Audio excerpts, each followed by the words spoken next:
যুদ্ধবিরতি চুক্তি লঙ্ঘন করে আবারও ফিলিস্তিনের গাজায় বিমান হামলা করেছে ইসরায়েল। রোববার গাজার দক্ষিণাঞ্চলে ইসরায়েলি যুদ্ধবিমান থেকে অন্তত দুবার হামলা চালানো হয়েছে। নতুন হামলায় এখন পর্যন্ত 2 ফিলিস্তিনি নিহতের তথ্য নিশ্চিত হয়েছে আল জাজিরা।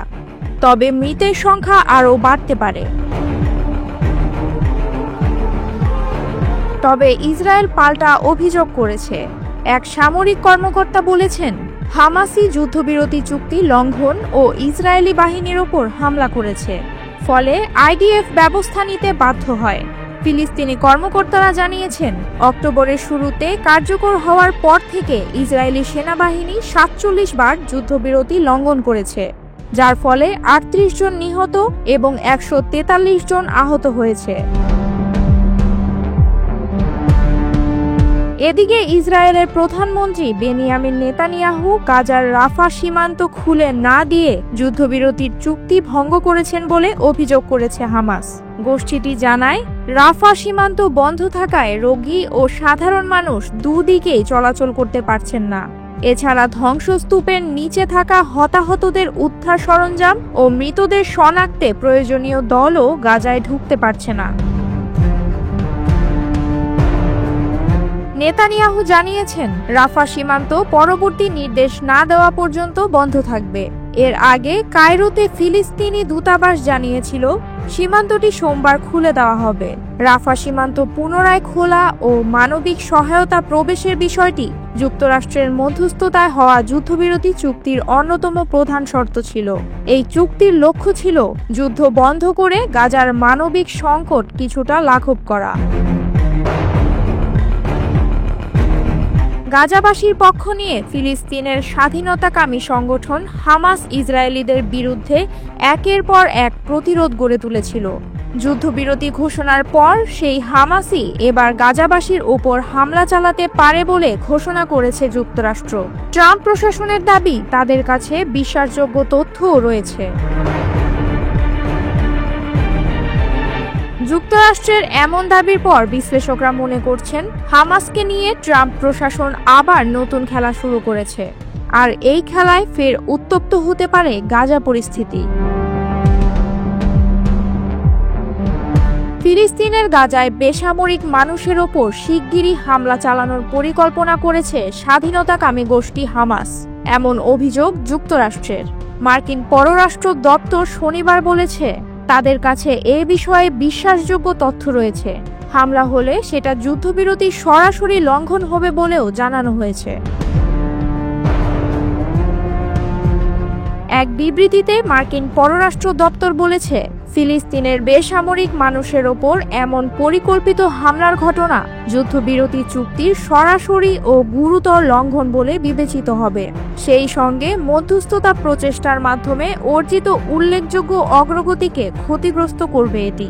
পররাষ্ট্র দপ্তর সতর্ক করে বলেছে, হামাস যদি এমন হামলা চালায় তবে গাজার মানুষকে রক্ষা ও যুদ্ধবিরতি চুক্তি টিকিয়ে রাখতে ব্যবস্থা নেওয়া হবে। তবে কি ব্যবস্থা নেওয়া হবে, এর প্রভাবই বা কেমন হবে সেসব নিয়ে বিবৃতিতে বিস্তারিত কিছু জানানো হয়নি।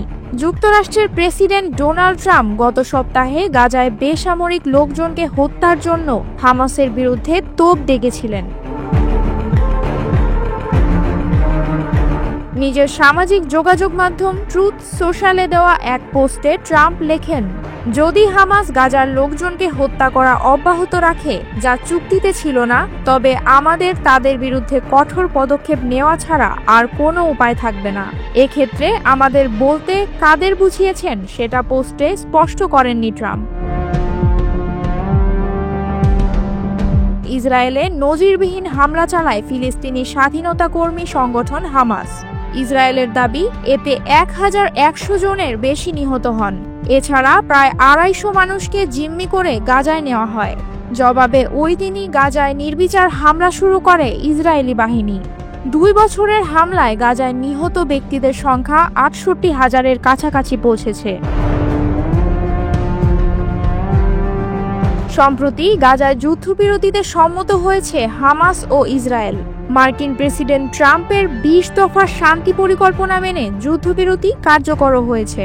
এর আওতায় ইসরায়েলি বাহিনীর গাজায় অভিযান বন্ধ করার কথা। বিনিময়ে গাজায় জিম্মি থাকা ব্যক্তিদের জীবিত ও মৃত ফিরিয়ে দেবে হামাস। এখন যুদ্ধবিরতি চুক্তির প্রথম পর্যায় কার্যকর করার জটিল প্রক্রিয়া চলছে।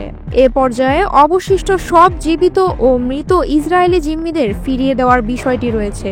এর মধ্যে ওয়াশিংটন জানিয়েছে তারা গাজায় হামাসের সম্ভাব্য যুদ্ধবিরতি লঙ্ঘনের আশঙ্কার কথা চুক্তির নিশ্চয়তা দাতাদের অবহিত করেছে। এর মধ্যে মিশর, কাতার ও তুরস্ক রয়েছে। গত সপ্তাহের শুরুতে গাজা উপত্যকায় ধ্বংসপ্রাপ্ত শহরগুলোর ওপর হামাস নিয়ন্ত্রণ আবারও জোরাল করেছে। অভিযোগ উঠেছে তারা প্রতিদ্বন্দ্বী সশস্ত্র গোষ্ঠীগুলোর বিরুদ্ধে দমনাভিযান চালাচ্ছে।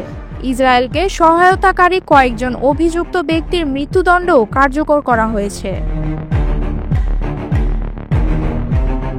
নিজেদের অফিসিয়াল চ্যানেলে একটি ভিডিও প্রকাশ করেছে হামাস। ভিডিওতে দেখা যায় প্রকাশ্যে চোখ বাঁধা ও হাঁটু গেড়ে বসিয়ে রাখা ৮ সন্দেহজনের মৃত্যুদণ্ড কার্যকর করা হচ্ছে। ভিডিওতে তাদের শত্রুর সহযোগী এবং বেআইনি কাজে সম্পৃক্ত বলে উল্লেখ করা হয়। ভিডিওটি দৃশ্যত গত সোমবার সন্ধ্যায় ধারণ করা।